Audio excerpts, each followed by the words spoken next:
好了，哦，还可以把相框扶正呢。照片上出现了一段文字 ：TV21。这爷爷奶奶是怎么回事啊？为什么眼睛流血了？按 Z 清理屏幕，哦，又要再清理一次。哎呦！大家好，我是宝海之鱼，欢迎来到今天的烟火这款游戏啊。中间也是隔了蛮长的时间啊。我们今天呢又来玩这款游戏啦，打算呢把这个坑啊给补上。我们稍微回顾一下游戏的剧情啊。游戏的主人公名字叫做林李寻，是一名刚上任的警察。他去一个小镇啊调查一场离奇的火灾。这个火啊是从棺材里面出来的，所以啊报案的人认为很有可能是有人蓄意纵火。主人公在调查火灾的过程中啊，又发现了另外一起灭门惨案，是一家田家的灭门惨案。所以我觉得啊这两起案件一定有什么关联的。那上一集啊我们是调查了田家惨案的那个工化超市。在出来的时候突然被车给撞了，然后序章跟第一章就结束了。那么接下来呢我们要来到了第二章。李寻，你能说一下关于你父亲的事吗？我爸是个刑警，办过很多大案，他总是很忙，经常不回家。他殉职后我才第一次看清他的脸，那时我还小，只是好奇地盯着他脑门上的细小伤口。大人们常说我和我爸长得很像，每次他们这么说我都会想起那个伤口，头也会跟着隐隐作痛，这种感觉就好像害死我爸的那颗子弹在我的脑子里扎了根。该起床喽，饭做好了，快起来吧。等一下，我突然想到了，这是不是回到了小时候啊？哦，真的哦。我的房间，我记得刚出工化超市啊，一辆黑车朝我开了过来。奇怪啊，回到小时候了，身上也没有伤口，也不感觉到疼，是谁把我送回来的？确实是我的房间，但什么时候装了镜子啊？快起来收拾一下，快吃饭了。应该是妈妈跟我讲话了。出去看一下，门紧锁的打不开。床头上摆着一瓶安眠药，我记得没有买过安眠药啊。哦，又有人敲门了。还没收拾好吗？菜都快凉了。我听过这个声音，是电话里那个中年妇女的声音。哦呦，哎，这个镜子怎么回事啊？哦呦，这个镜子是破碎的啊，从镜子脱落的碎片插在床板上了。我想起来了，这里是田家浴室的镜子，所以说我现在是在田家里面吗？很奇怪啊，房间里怎么会有田家的东西啊？获得了镜子碎片1，这边有很多的奖状哎，我看一下啊。林李寻同学在1990年度第2学期成绩显著，被评为3好学生。为什么我的房间里面有田家的东西啊？难道我和田家也有什么关系的吗？奖状表面的玻璃被砸碎，其中一块印着特殊的花纹。哎，这个花纹好像是可以拼图拼上去的啊！哇，拿到了这么大一块玻璃碎片呢。那之前是获得了碎片1，还有一个是应该是碎片2咯。这边应该是个镜子啊，歇下就不看一下啊。啊，也是碎掉的，镜子碎成了几块。有一块显得格格不入，也要拿起一块玻璃碎片呢啊！获得了镜子碎片2，好了，3块镜子碎片都有了。这个上面的玻璃碎片刚好是缺了3块的啊！好啦，第2章谍账，这第2章还分上集的吗？镜子里出现了一扇窗户。哇，什么情况？会不会突然出现什么？哦，哎，等一下。刚刚那辆汽车就是在上一章节中把我撞倒的那个汽车啊，但是现在怎么回事？我怎么又来到了田家的工化超市里面啊？这里是田家的浴室啊！哎呦，这开门声真的是很吓人哎！所以什么情况？我不是很懂啊。我之前不是被车给撞了吗？怎么又来到了这里啊？日历定格在了9月22日，案发时间是9月15日。为什么日历显示的是案发7天后？那么就是头七咯，是吧？那鬼魂呢会在这一天都回来咯。好了，我们出去了啊！哇，这个地方变得不对劲了啊！空气中弥漫着刺鼻的火药味，雾气也比之前更厚重。哦，对，我想起来了，在上一集中啊，我们是拿到了田家大门的钥匙啊。我现在是可以上去了吧？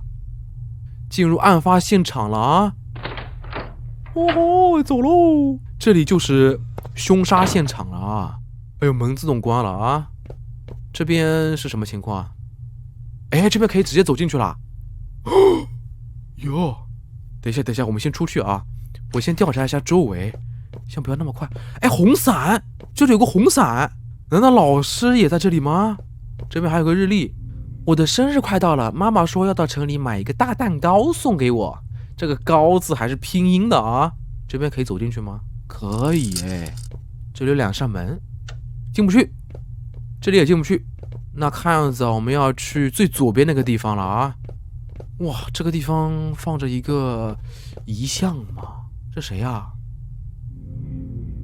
幸福一家，相框里的照片不见了，全家福不见了。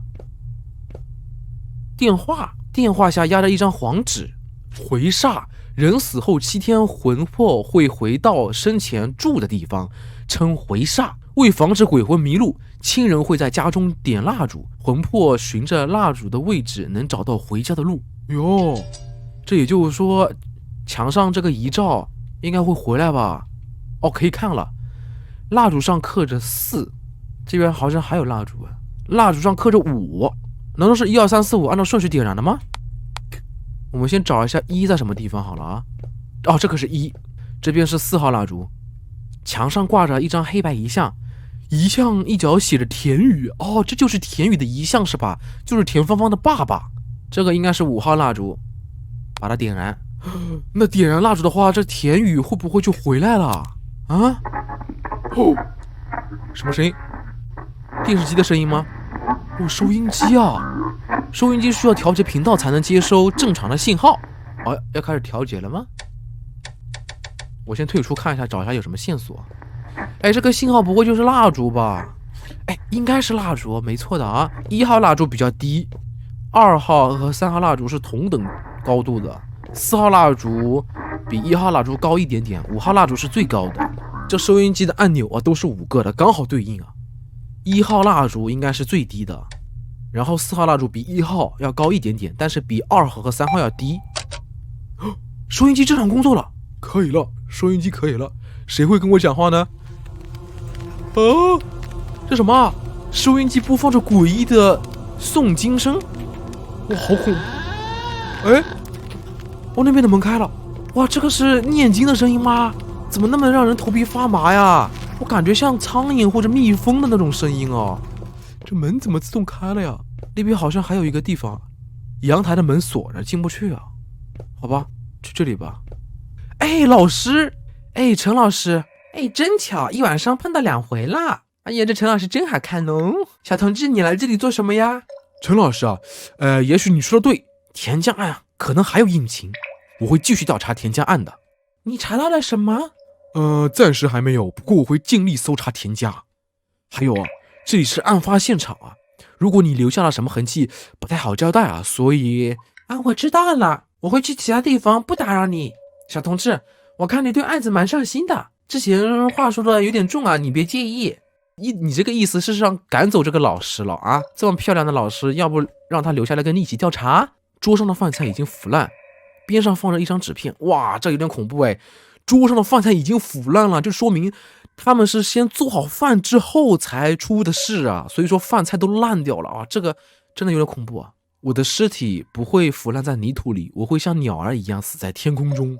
哎，这个有点文艺啊，这把死亡说的这么文艺啊，好像是从某本诗集上撕下来的。这柜子里面好像有什么东西可以出发哦，酒坛里泡着一张全家福啊！那全家福的照片怎么会泡到酒坛里面？得想办法取出来。用什么取子啊？用筷子取吗？哎，这边刚好有筷子，哎，刚好可以拿哟。哎，我觉得直接把瓶子摔碎不就好了吗？哇塞，这酒还能喝吗？哎呦，这照片，全家福少了一个人哦，赵小娟就是田家的儿媳妇啊。这个照片里面有爷爷奶奶田芳芳，还有一个是田宇，就是芳芳的爸爸，还有一个就是田宇的老婆赵小娟。但是为什么没有赵小娟的人呢？好了，我拿到照片了，我应该是可以把它放在那个地方了啊。电视机开了，电视机没有信号。好吧，先把照片放上去吧啊。好了，哦，还可以把相框扶正呢。照片上出现了一段文字 TV21， 这爷爷奶奶是怎么回事啊？为什么眼睛流血了？芳芳和爸爸怎么没事啊？好吧，那我知道了啊，这个电视的频道们应该是21了啊，调到21的频道，看看电视机里有什么。即将揭晓的是本期的特别号码，彩票啊！观众朋友们，清江风采第28期的特殊号码是……一般彩票都有个尾号的啊。哦，这次的尾号是04，有没有中奖呢？哎呦，按 Z 清理屏幕。电视机里面有个人。哦，我从电视机里面看到了田家的场景是吗？何桂兰是谁啊？是田向荣，也就是爷爷的老婆啊，也就是奶奶。爷爷跟奶奶在看电视对彩票吗？你怎么把电视给关了啊？我还得看电视剧呢。电视太吵了，听着心烦。我早就说了，这彩票能说中就中吗？行了，一张彩票又花不了几个钱。田向荣啊，你知道家里还有多少钱吗？上个月你刚借给你表弟1万块，家里都快没钱了。他是我亲戚，这个忙必须帮。打肿脸充胖子，等阿宇的工作安排好啊，家里就能来钱了。安排都安排几年了，钱一分没少花啊！你单位那些人当年使劲的扒着你，现在你被开除了，找他们办事都不上心啊！我是服从国家安排下岗的，不是开除啊！哎，怎么电视机屏幕又糊了？再说超市弄的也差不多了啊，也能赚钱。行，这事我不管了，我去做饭了。咱家没钱这事儿不能让外人知道啊，尤其是他。这个他是谁啊？是儿媳妇？我懂，这事要是让外人听到了，看你老脸往哪搁啊？全家福的照片上面没有儿媳妇啊，那也就是说爷爷奶奶是把儿媳妇当成外人来看咯。按 Z 清理屏幕，又要再清理一次。哎呦，我去啊！别搞这么吓人啊！田家看着气派，原来还有外人不知道的经济问题。哎，我这个能力也太强了吧，还穿越时空了呀！客厅外传来门开的声音。哦，对，我想起来了，这边好像还没有去过啊。这里的门开了，这里应该是卧室了吧？先看看日历啊。初七，月落乌啼霜满天，月落乌啼风树东，这是什么东西啊？今日的计划是月落乌啼风树东，这是什么意思？一些关于风水天象的书，其中一本夹杂了一张纸。满月是6点升18点落，上弦月是12点升24点落，肯定是解谜的线索吧，但是好像有点复杂呀。之前在日里面看到的是初七是吧？那这边初七是上弦月了，上弦月是12点升24点落。哎，哦，这里有个钟，这边好像没有12点啊，那就是24点咯。钟下面居然还有一张图画吗？哎，我还能移动哦！这个不会就是对应的今天的计划吧？月落乌啼风树东，背后的月亮是上弦月。大晚上的干嘛呢？老田，我在这儿。东西呢？在这儿，新鲜的。你看成色多好，估计是清朝哪个达官贵人的。这是在倒卖古董吗？行了，收起来吧。你又不上手。我只是帮你拉客户啊，不碰这些。我懂啊，私人的东西晦气啊，你忌讳这个。周三带你见客户啊，等我电话。老田，提前谢你了啊。对了，老田啊，自打阿宇结婚，你就不干这个，怎么又拾到起这个来了？和你没关系，和这些人嘛，肯定要打好关系啦，态度别那么硬啊，小心到时候他们要害了你。老田啊，听说你给阿宇找工作花了不少钱呢。我这人虽然抠，但是啊，记得住别人的好。你要有什么困难啊，我们田家不缺钱。以前的客户想要几件古玩呢，我不好拒绝，才找了你。早说嘛，没事就好。那我先走了。真的是死要面子活受罪的啊，这嘴皮子真硬啊。哦哟，这钟里面居然还有藏的东西啊。在刚才的对话中啊，那个人是谁呢？不知道，但是呢，我从他的话中啊得到了一个线索啊。他说我这个人比较抠，回想之前呢，那个小卖铺的老板王金才也是很抠的，所以我在想，是不是田向荣跟王金才他们两个人在做交易？哦，这是彩票嘛？按 Z 还可以刮奖啊，这些彩票都没刮过奖的吗？你还真以为能转运呢啊？你儿子生在田家是他命不好，这都是报应。哇！该下葬了啊，过了时间不好啊。哇塞，这个哭声真的好瘆人呐。你再陪我二宇吧，阿宇在阳台种了一些花，我去看看啊，挑几盆好看的种在坟头。人都没了，你还种什么呀？阿宇喜欢那些花，种在坟头，他肯定高兴。阿宇又没做错什么，不该遭报应。什么报应啊？这么多年来，你们遭过罪吗？我干那些活就是为了赚更多的钱，给你们吃好的，穿好的。从这句话中可以看出，田向荣他以前干的就是偷死人东西啊，就是摸金校尉嘛。所以很有可能因为这件事情遭到了报应。这个报应呢，落在了田宇的头上，田宇死了。那你说，现在他害病死了，这是谁的错？下葬的人快来了，我去阳台看看阿宇种的花，有几盆坏了，看着心烦呢。所以现在我要去阳台了吗？哎呦，怎么这里又出现棺材了呀？这之前不是睡觉的地方吗？阳台上面种了几盆花是吧？这是什么呀？一株即将枯萎的盆栽啊！按 Z 千里枯枝。哎，你们有没有发现呢？这个枯枝看上去好像人的肋骨啊！我做错了什么？我给儿子找的工作体面，别人挤破头都进不去。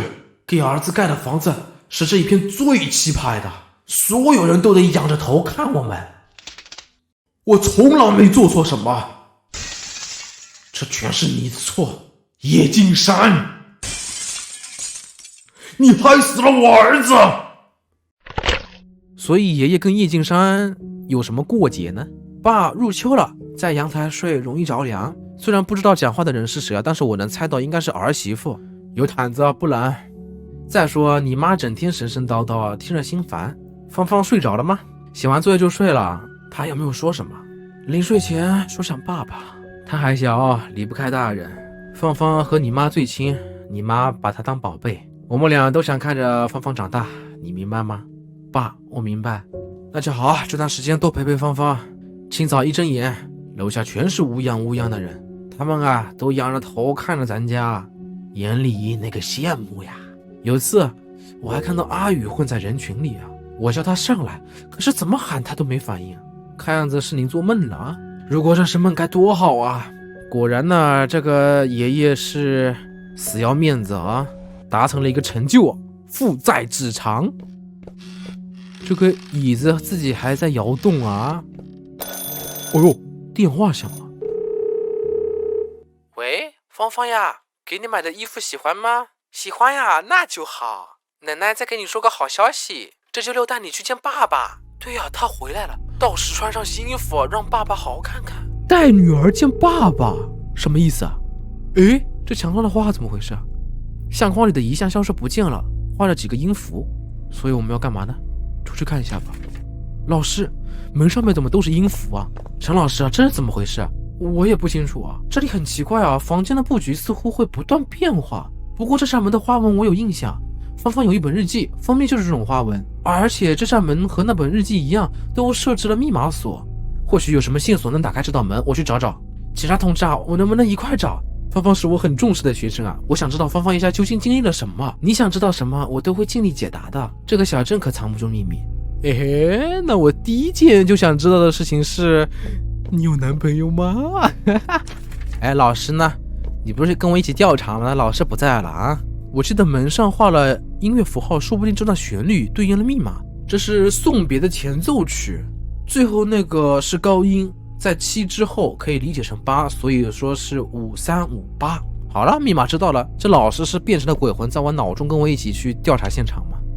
密码是5358。好了，打开了。哇，门后出现了朝下的楼梯，深不见底。这是地下室吗？之前这扇门是大门呢，我是从外面走进来的呀，怎么就变成了地下室的楼梯了？哇塞，会有人在笑啊！刚才身后好像传来小女孩的笑声，小女孩的笑啊，可能是我听错了。哎，玩到这里呢，我突然发现了啊，这警察是真的猛啊，居然能到这么恐怖的地方去调查。走了这么长的楼梯，又回到玄关了。不过这里的气氛跟刚才不同，先四处调查一下吧。这地方贴着符咒，警戒线上贴满了符咒，无法前进。墙上贴着一张日记残页。哦，3月12日，今天我们去市里玩，妈妈给我买了玩具相机，爷爷奶奶带我去见一个老婆婆。回来的路上，爷爷奶奶吵架了，老婆婆是谁啊？不会是神婆吧？哎呦，还可以动哦！下次这种事啊，别叫上我，我不信这些，让人看见不好啊。看神丢你脸了啊！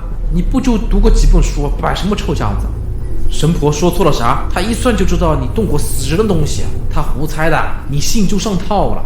田向荣啊，我不管你信不信啊，芳芳不能再出事。神婆给了我一些符，贴在家里辟邪。